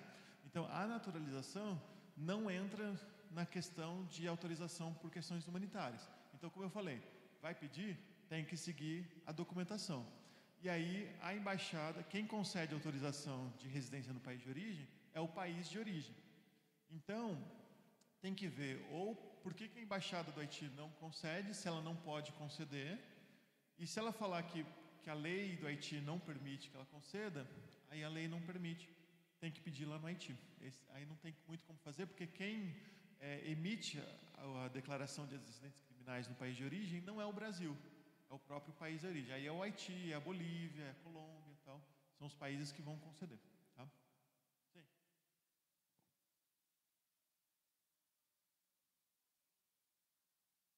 No caso do refúgio, não, porque o pedido de refúgio não precisa apresentar documento de país de origem. Então, quando vocês virem a documentação de refúgio, né, se a pessoa está solicitando, ela não precisa apresentar nenhum documento. Né, quem vai fazer verificação se a pessoa é criminosa, está sendo procurada, tal, é a Polícia Federal lá na frente no processo. Então, a polícia faz, a embaixada faz, tal, então eles fazem uma verificação. Ela não precisa apresentar. Se ela for reconhecida como refugiada, ela vai ter que entrar também, vai ter um checklist próprio para a pessoa reconhecida, mas essa informação não pede. Então, para refugiado, não tem necessidade. Exato. Então, às vezes, ele tem até um antecedentes criminais, mas ele faz parte da perseguição. Né? Ele foi preso injustamente, ele passou por um processo injustamente e vai ter algum documento. Tá? Então, normalmente, isso é excluído. Então, tem que seguir. Declaração sobre apenas a lei e comprovante de pagamento de taxas quando aplicáveis. Tem taxa de registro e tem taxa para emissão de carteira. Essa documentação que eu estou apresentando, ela é uma documentação para a pessoa que está fazendo, para um venezuelano que acabou de chegar no Brasil. Tá? Então, como ele acabou de chegar no Brasil, pressupõe que ele está aqui há poucos dias, então que ele ainda não tem um antecedente criminal no Brasil. Tem alguns outros tipos de autorização de residência, por exemplo, né, quando vai passar de temporário para prazo indeterminado, que vai pedir antecedentes criminais no Brasil. E aí é muito simples, o Brasil não cobra. Você entra no site do local, do Tribunal, né, de Justiça, do local onde a pessoa está morando, está em São Paulo, entra no TJ aqui de São Paulo, tem lá certidão de antecedentes criminais, vai colocar os dados da pessoa e vai sair uma certidão no mesmo momento. Super simples, super rápido, não tem muito problema.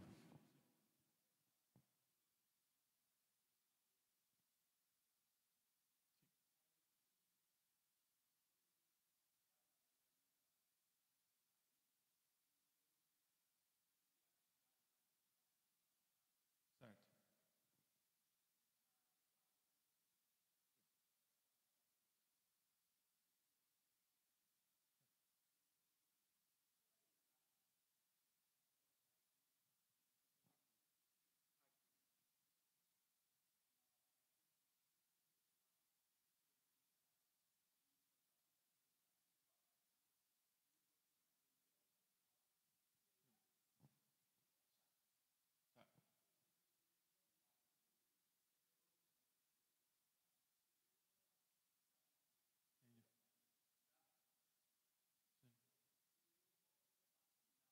Tá. Entendi.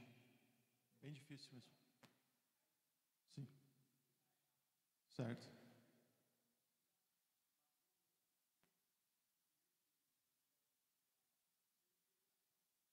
Ele está falando que seria importante que tivesse essas informações melhores, né? E de fato.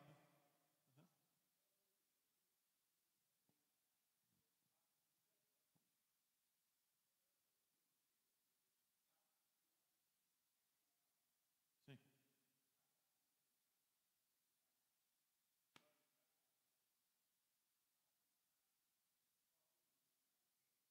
Sim. Uhum. Aí já não dá mais. Entendi. Ele está falando que tem alguns serviços que o governo também não quer fazer, que poderia estar no próprio site, não é? Mas aí é algo que a gente não consegue assim muito ajudar. Assim, infelizmente tem que seguir a lista. O que a gente tem feito muito, né, tem a legislação de cada país.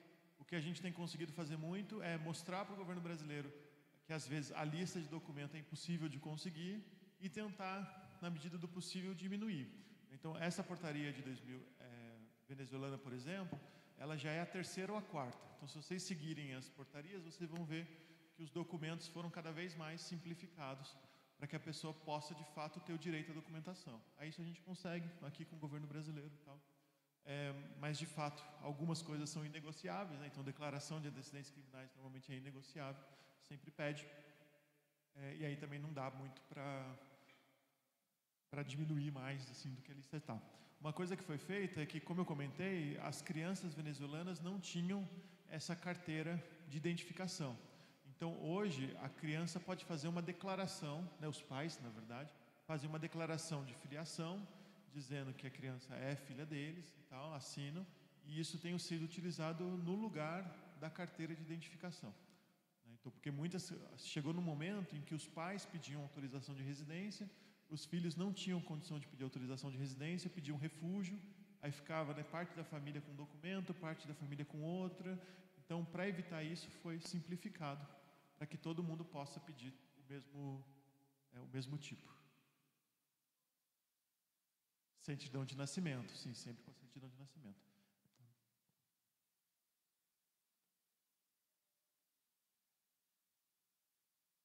Sim.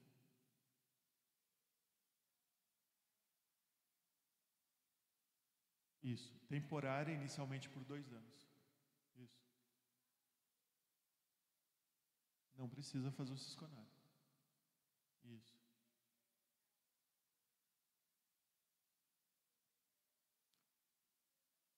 E aí, carteira de trabalho, que é importante. Exato. E acabou, vida que segue. Aí o que vai acontecer? Essas autorizações de residência humanitárias seguem o mesmo padrão. Tá? Então, tanto no Haiti, Síria, Afeganistão, Ucrânia, Venezuela? Obrigado. Então, nesses 5 casos, eles seguem mais ou menos o mesmo padrão, que é o seguinte: embora Venezuela não é humanitária, mas segue o mesmo padrão. Questãozinha ali. Uma questãozinha. Mas enfim, segue o mesmo padrão, que é o seguinte: primeiro pede, vai ser concedido por 2 anos. Então, foi concedido por 2 anos, a pessoa vai viver normalmente, 2 anos. Quando terminar 2 anos, ela vai ter que transformar esse documento de temporária para prazo indeterminado. Tá? Que também é muito simples, é basicamente checklist, ver se tem toda a documentação. Nesse caso, a pessoa já está há mais tempo no Brasil, então tem a declaração de antecedentes criminais brasileira, que vai pedir. A do país de origem continua sendo uma declaração, né? Chegou, apresentou, vai conceder. Qual que é a grande diferença do primeiro processo e do segundo? Para além dessa declaração de antecedentes criminais brasileira que vai ser pedida, a outra diferença que tem é prova de que a pessoa está se sustentando aqui, que é chamado de prova de meio lícito, meios de vida lícito. Tá? Então, ele tem que mostrar que ele está trabalhando, que ele tem recursos e que ele consegue se sustentar. Como que eu provo isso? Tem uma grande quantidade de documentação que pode provar. Imposto de renda, ele está ali recolhendo imposto, então que tenha as fontes de quanto ele recebeu, é uma forma. Ele abriu uma empresa, ele tem um CNPJzinho, ali uma venda, um comércio que ele está fazendo, pode ter. Um balanço, nesse caso, ele tem um contador, o balanço, pode ser. Carteira de trabalho assinada, é o que mais tem sido utilizado. Então, ele está trabalhando, ele tem um emprego, independente do salário dele, então isso não é avaliado, mas indicando, não é, que ele está trabalhando, não é, que ele tem casa alugada e tal. Perfeito, então leva a carteira de trabalho assinada, isso entra nessa prova de meios de vida lícito. Não tenho, o que eu vou fazer? Vou voltar para o temporário e vou ter que fazer uma nova temporária de 2 anos. Tá? Não é que ele vai ser mandado embora, mas eu vou ter que fazer um novo processo temporário.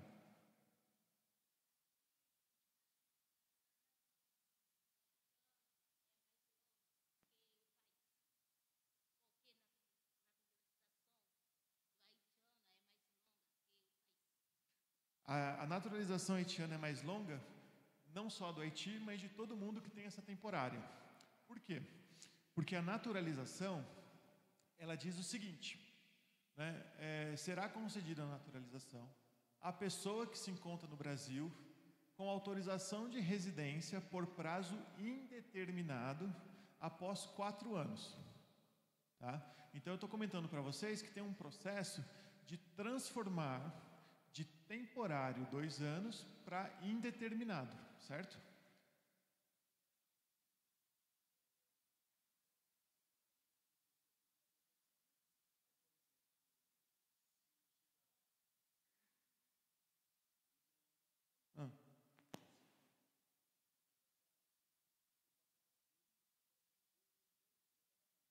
Certo. Isso eu não sei. Por que que o processo está levando, por que que o processo está levando mais tempo? Eu não sei, aí teria que verificar. O que eu sei é que normalmente o haitiano ele tem que ficar 6 anos no Brasil para poder pedir a naturalização, porque aí são 2 anos de temporário, 4 anos de indeterminado, ele pode pedir. Agora, por que que o processo leva mais tempo? Aí eu não sei te dizer. Teria que ver lá na polícia, eu posso perguntar. Não, porque o processo de naturalização é o mesmo. Mas eu vou perguntar lá na Polícia Federal. Vou dar uma cutucada lá. Tá. Estão reclamando, tá. Eu vou perguntar. Enfim, então esse é basicamente documentação. Então aqui está, né, a documentação de quem quer, como eu comentei, transformar de temporária para indeterminada, que aí a gente vai ver que tem que apresentar a carteira de registro nacional migratório, que tem que apresentar certidões de antecedentes criminais, a declaração, né, e pagar as taxas. Então lembre-se sempre que a pessoa precisa pagar as taxas. Tá? Observações sobre Venezuela. Sempre, né, é a Polícia Federal que fica meio que responsável pela documentação, então ela pode ou não aceitar certas condições. Tá? Ela pode, por exemplo, aceitar certidões fora do prazo. Então, toda certidão, seja certidão do país de origem, seja certidões brasileiras, ela tem sempre validade de 90 dias. A pessoa pediu uma certidão, pagou R$215 pela certidão de antecedentes criminais da Bolívia. A certidão chegou, está pronta, e ela só conseguiu o agendamento na Polícia Federal para daqui a 92 dias. E aí? E aí que a Polícia Federal pode ou não aceitar. Se a Polícia Federal ela tem o poder, ela tem o direito de não aceitar, porque na lei as certidões valem por 90 dias. Poxa, mas é caro, a pessoa teve que viajar para o país de origem para pegar a certidão, tal, não sei o quê. Não tem muito o que fazer.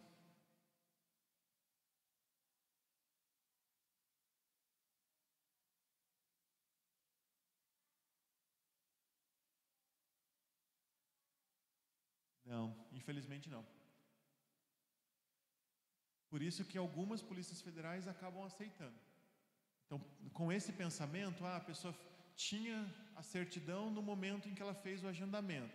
Então, o problema não transfere o problema para o migrante, né? O problema é meu, eu que não estou conseguindo agendar. Então, algumas aceitam, mas nem todas aceitam. Nem todas pensam dessa forma. Tá? Por isso que eu coloco aqui para vocês que a Polícia Federal pode aceitar ou não, né? Então, tem que também ficar atentos a essa questão dos prazos, tá? Porque por lei só diz isso, que a validade é de 90 dias, então passou, sinto muito. Sim. Mas é isso, a Polícia Federal é legalista, então ela vai olhar a lei, o que a lei diz? 90 dias. A lei diz 90 dias da data do pedido? Né? Não, a lei fala 90 dias ali no momento de apresentação da documentação. Tá? Então, infelizmente, aí não tem como. Por isso que tem algumas que são mais sensíveis, algumas polícias federais que a pessoa entende melhor, fala, poxa vida, tal, é difícil, a gente sabe que está com problema de agendamento, vamos quebrar o galho, aí algumas aceitam.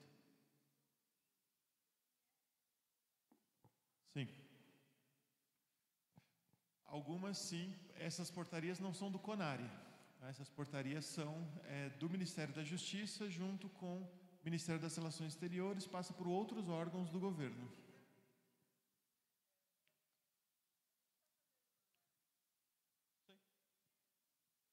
Sim, sim, com certeza. Sim. Via CENIG.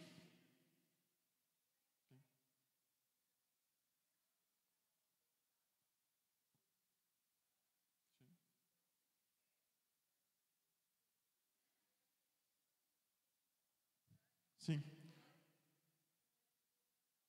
Sim, sim, sim. Só um minuto. Então, esses especificamente não, porque isso é o governo brasileiro que dita um pouco quem vai poder entrar, quem não vai poder entrar. Tem tratado do Mercosul, de fato, que tem suas regras próprias, né? Mas esses de acolhida humanitária não tem. Então, assim, existem grupos, existem organizações que se empenham muito em fazer. Sim. E vou te falar, já foi muito mais difícil. Assim, então, essas organizações conseguiram facilitar um pouco mais. Ou a pedido de refúgio. Muitas pessoas que não conseguem acabam indo para o refúgio porque não tem a documentação. Tá? É o que acaba acontecendo. Por sorte, o pedido de refúgio não precisa de documentação. Não, você pode agendar. Mas no dia que você agendar, que você estiver lá, você tem que estar com a documentação na mão. Né? Pode ser. Arrisca. Né? A única coisa que você precisa fazer é preencher o formulário. Preenchi o formulário, eu tenho acesso à agenda. Aí eu posso agendar. Né? E aí, só que no momento de estar na Polícia Federal, você tem que estar com a documentação em mãos. Tá? Tudo bem?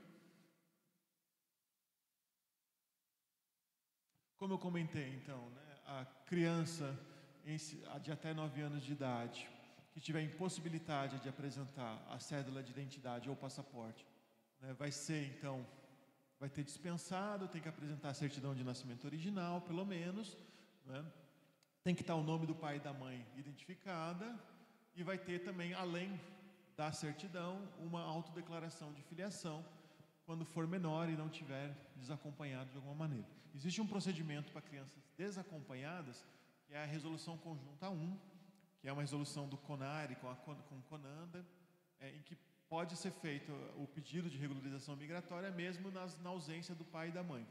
Se vocês tiverem eventualmente uma criança desacompanhada, isso pode ser feito pela Defensoria Pública da União, por enquanto. Ou, o mais adequado, é que a criança seja abrigada e aí o diretor do abrigo fica responsável por ela e faz o pedido de autorização de residência. Aqui na Penha, vocês dão muita sorte, porque a vara da Penha, da criança e da juventude daqui, tem um juiz que é o Dr. Paulo Fadigas. Então, se vocês não conhecem, vão lá conhecer o Dr. Paulo Fadigas, peçam para ele um dia para conversar sobre essas situações, porque ele é o responsável pelo SANCASH, que é o Serviço de Acolhimento para Crianças em Situação de Refúgio e Tráfico de Pessoas. Então, muito, assim, ele entende, ele já trabalha há muitos anos com isso, ele tem toda uma equipe preparada para atender crianças migrantes e refugiadas. Então, normalmente os abrigos os casos acabam caindo para a mão dele. Então, se vocês puderem, é aqui pertinho, né, vão lá bater um papo com ele. Ele além de tudo, ele é uma pessoa de bom trato, assim, sabe? Não tem juizite. Então, a gente fala, não tem juizite. Então, ele é bom. Essa portaria que fala é a portaria 19 de 2021. Se vocês quiserem dar uma olhada, vai ter na portaria todos os documentos que precisam ou não, mas tem esse checklist. Bom, uma vez olhei as documentações, preparei todos os formulários, todas as declarações, preencheu, assinou, está tudo certinho, eu passo então para o registro. O registro tem naquele próprio site, depois do checklist, vai aparecer o registro, que é uma página como essa que vocês estão vendo. Esse é bem mais simples, porque ele tem 4 páginas só. Né? Então, bem mais tranquilo. Não são 13 páginas que se multiplicam. Não são 4 páginas. E você vai preencher, dá o próximo. A última página, inclusive, é só declaro que essas informações são verdadeiras. Sim, declaro. Vou para o próximo, acabou. Tá? Não tem problema nenhum. Tá?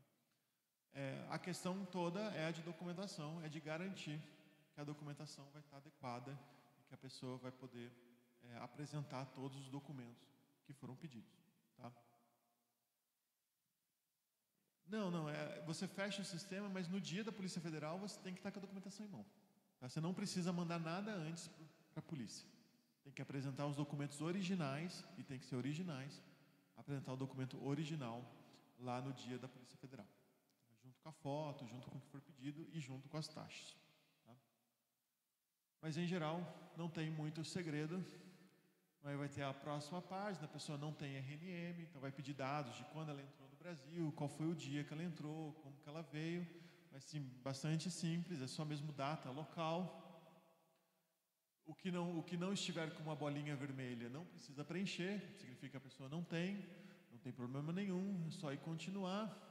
Depois uma página de endereço, né? Então vai botar lá o endereço da pessoa, o CEP, número da casa, tal, e-mail, acabou isso tudo. Vai ter a última página, declaro que as informações são verdadeiras, salvo e pronto. Quando eu salvei, eu vou receber essa página que vocês estão vendo aqui do lado direito, com essas informações. Imprimam essa página. Tá? Faz parte da documentação, é importante que ele tenha essa página em mão, junto com os outros documentos, com as últimas declarações, para levar na Polícia Federal.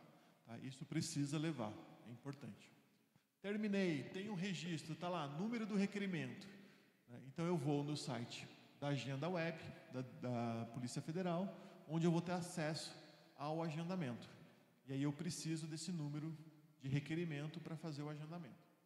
Clico lá, vai aparecer qual é a delegacia que eu quero, eu seleciono, né, pelo estado e pelo município da pessoa, vai aparecer qual é a adequada, e aí vai me abrir a agenda. Depois que abrir a agenda, eu vou fazer um cadastro junto com esse número de requerimento.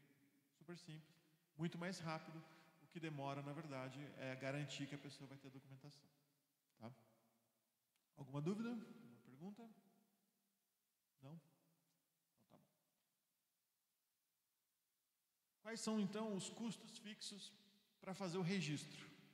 Tá? Tem 2 custos que são necessários. O primeiro é do registro propriamente dito. Então, a pessoa que está se registrando na Polícia Federal tem uma taxa de R$ 168,13 para fazer o registro. Mas aí, depois do registro, ele tem que fazer a carteirinha. Então, ele tem uma taxa de R$ 204,77 para fazer a carteirinha. No site da Polícia Federal, tem a possibilidade de emissão da GRU, que é, né, a guia para recolhimento da União, e aí tem os códigos que vocês estão vendo ali. E aí esses códigos correspondem, então, tanto ao registro quanto à carteira. Fiz o registro a primeira vez, preciso pagar de novo? Não. Se eu vou tirar uma segunda via, eu só pago a carteira e não pago o registro. Né? Sou solicitante de refúgio, vou ter direito à carteira provisória, ao DPRNM. Preciso pagar? Não. Todo o processo de refúgio é grátis. Fui reconhecido como refugiado, vou tirar uma carteira, vou tirar essa carteira de CRNM. Preciso pagar? Preciso. O refugiado reconhecido paga. O solicitante de refúgio, não. Para todos os outros, tem que pagar as taxas. Não tenho condições de pagar a taxa, o que eu faço? Né? Então, se eu não tenho recursos para pagar as taxas, eu não tenho como pagar. Então, se eu não tenho como pagar, eu vou ficar sem a carteirinha? Vou ficar sem o registro? Não. Eu posso fazer algo que se chama declaração de hipossuficiência. Declaração de pobreza, que chama um pouco mais bonitinho, que é hipossuficiência. Mais bonito isso, mais bonito. Então, nessa tem uma declaração própria da Polícia Federal, em que eu vou colocar o nome da pessoa e vou indicar, ou ele não tem trabalho, ou a renda dele é menor do que um certo valor, ou, assim, no momento, assim, a renda familiar, tal. Então, tem algumas que eu posso colocar. Mas basta a declaração? Não. Tem que ser a declaração junto com o comprovante. O que pode ser esse comprovante? Pode ser a carteira de trabalho não assinada. A pessoa, de repente, acabou de ser mandada embora. Então, eu tenho o termo de rescisão. Então, eu apresento o termo de rescisão. Então, eu tenho que, de alguma maneira, mostrar para a Polícia Federal que eu não tenho recurso. Normalmente, o mais simples é a carteira de trabalho que não está assinada. Isso é o que as pessoas mais apresentam. Não, aí ela vai fazer o registro normal, mas vai isentar das taxas. E aí, mas o processo vai ser normalmente. Tá? Mas aí, nesse caso, assim, não tem recurso para pagar, não tem. Ele pode pedir essa declaração, pode fazer com essa declaração e pedir a isenção de taxas. Tá? Tudo bem, o único problema que eu comentei com vocês é que, eventualmente, para transformar de temporário para permanente, para esse prazo indeterminado, eu tenho que comprovar meio de vida lícito. Então, eu não posso comprovar meio de vida lícito e comprovar hipossuficiência. Uma coisa elimina a outra. Tá? Então, se eventualmente a pessoa não tiver o meio de vida lícito, ela vai ter que pedir um documento temporário e voltar ao temporário por mais 2 anos. Né? Porque ela não vai conseguir comprovar, porque está na lei, esse pedido de comprovação de meio de vida lícito. Como é que eu comprovo o meio de vida lícito? Então, tem uma lista enorme. Contrato de trabalho ou CTPF com anotação. Contrato de prestação de serviço. Né? Eu sou um prestador de serviço, eu sou um eletricista, eu sou um bombeiro hidráulico. Né? Então, eu tenho esses contratos, eu consigo comprovar. Demonstrativo de vencimento. Né? Eu tenho ali o olerite, né? Ou alguma forma que foi pago. Contrato social da empresa, se a pessoa tiver um CNPJ. Documento válido de registro ativo no conselho profissional. A pessoa, de repente, o que é impossível, tá? Mas, assim, nunca vi, mas de repente a pessoa é advogada, revalidou o diploma, tem OAB. Mostra lá a carteirinha da OAB. Impossível. Né? Mas é mais difícil. Esses conselhos regionais, porque para a pessoa ter o conselho regional, ela precisa revalidar o diploma. A revalidação do diploma demora mais de 2 anos. Então isso não vai acontecer muito. Mas é uma forma. Né? MEI, a pessoa tem a MEI, conseguiu abrir a empresa, pode ser feito. Como eu falei, imposto de renda, inscrição como autônomo. Então, qualquer forma, de fato, né, que a pessoa consegue comprovar, né, que esse meio de vida lícito. Tá? Mas, como eu comentei, né, não dá para ter os dois. Ou ela tem o meio de vida lícito, ou ela tem a declaração de hipossuficiência. Então, isso tem que ficar claro para a pessoa. Tá? Tem outros, né? Quem são considerados dependentes econômicos da pessoa? Descendentes menores de 18 anos de qualquer idade, quando ele não conseguir se comprovar. Eu tenho um irmão, eu tenho um tio, eu tenho uma prima que é menor de idade e está vivendo comigo. Eu consigo comprovar que a pessoa depende de mim. Porque o comprovante de meio de vida lícito também serve no caso de menores, né? Então também tem que comprovar. Mas no caso eu dependo do meu pai, eu dependo da minha mãe, eu não preciso mostrar, criança de 16 anos, que eu estou trabalhando. Né? Então eu só mostro que eu tenho o pai ou que eu tenho minha mãe.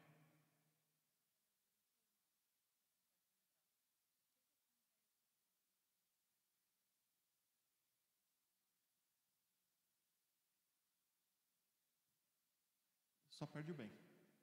Ela está perguntando, né, nesse caso de comprovação de meio de vida lícito, que eu estou falando, mas que existem muitos trabalhadores que ficam no Brás e que vendem roupa, né, ali no chão, ali na frente das lojas e tudo mais. Né?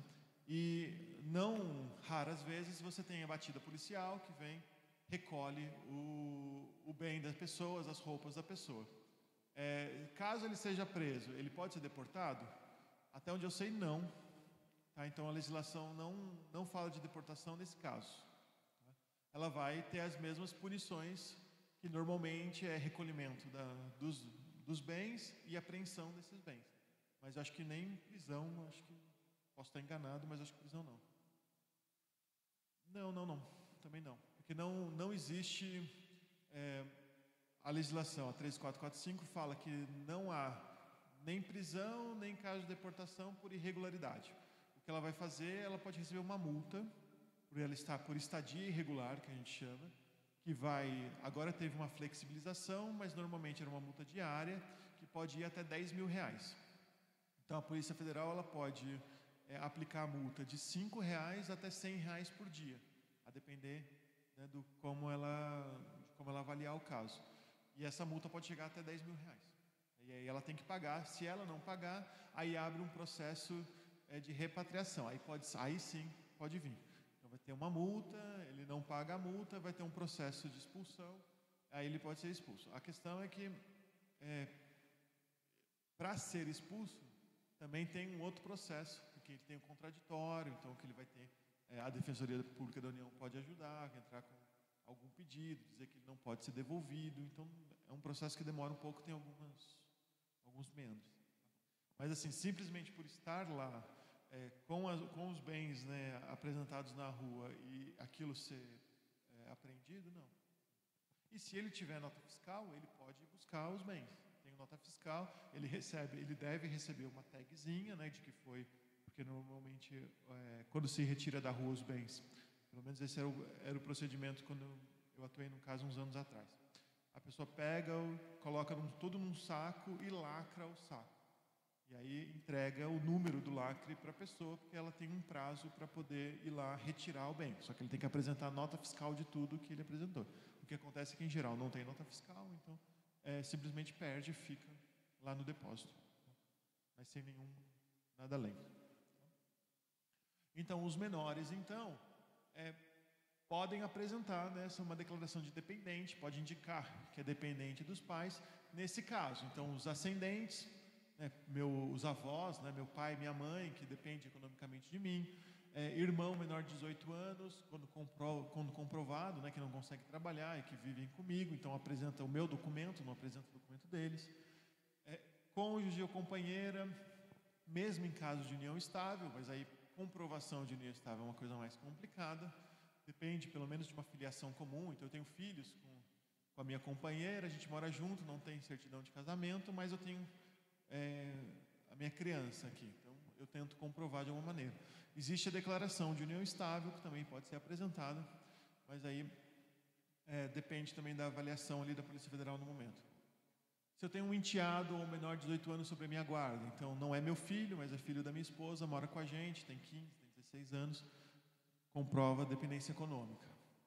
E qualquer pessoa que estiver na minha tutela, né? Então eu tenho alguém, não é meu filho, não é nada, mas está sobre a minha guarda. Então, nesse caso, ele não precisa apresentar o meio de vida lícito, apresenta o meu documento, ou apresenta o do chefe da família, de quem está trabalhando.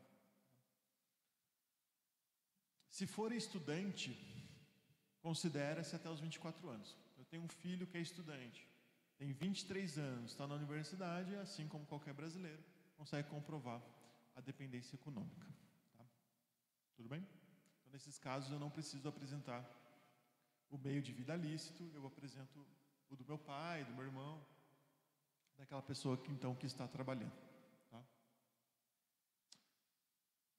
Eu estou terminando, se ninguém tiver mais nenhuma dúvida, tentando pontualmente terminar, mas o site do Acnur tem bastante informações, então todos esses checklists vão estar lá, tem informações não só referente ao refúgio, mas também referente a essas questões de portaria humanitária, sobre Operação Horizonte, sobre ucraniano, sobre Afeganistão. Então tem todas as informações no site do HELP, que a gente chama, que é o ajuda.acnur.org. Está em português, está em francês, está em inglês, está em árabe, acho que agora está em pashto também, se não me engano. Se vocês tiverem qualquer informação que vocês olharem e verem, podia incluir alguma coisa, me avisem, a gente está sempre modificando. Tem alguns pontos de apoio da organização da sociedade civil, se vocês quiserem incluir, não por esse site, mas sim. O site da Acnur tem uma outra área de doações, quem quiser ajudar é sempre bem-vindo. Mas se vocês tiverem, né, se aqui tiver algum serviço de atendimento de portas abertas, ou em algum outro lugar que vocês quiserem também divulgar, a gente está sempre divulgando no site, tem lá um setor por cidade que tem essas informações. E é isso, eu agradeço bastante. Se alguém mais tem alguma dúvida, eu vou deixar depois, acho que eu tenho alguns cartões que eu posso entregar. Mas meu e-mail vai estar com o pessoal. Quando eu vou encaminhar a documentação, ele encaminha também meu e-mail, meus contatos. Tá bom? Pergunta? Não, o Médicos Sem Fronteiras é uma organização não governamental, independente, que foi criada a partir de uma divisão da Cruz Vermelha Internacional. Então eles racharam, teve um momento em que eles meio que brigaram e eles saíram.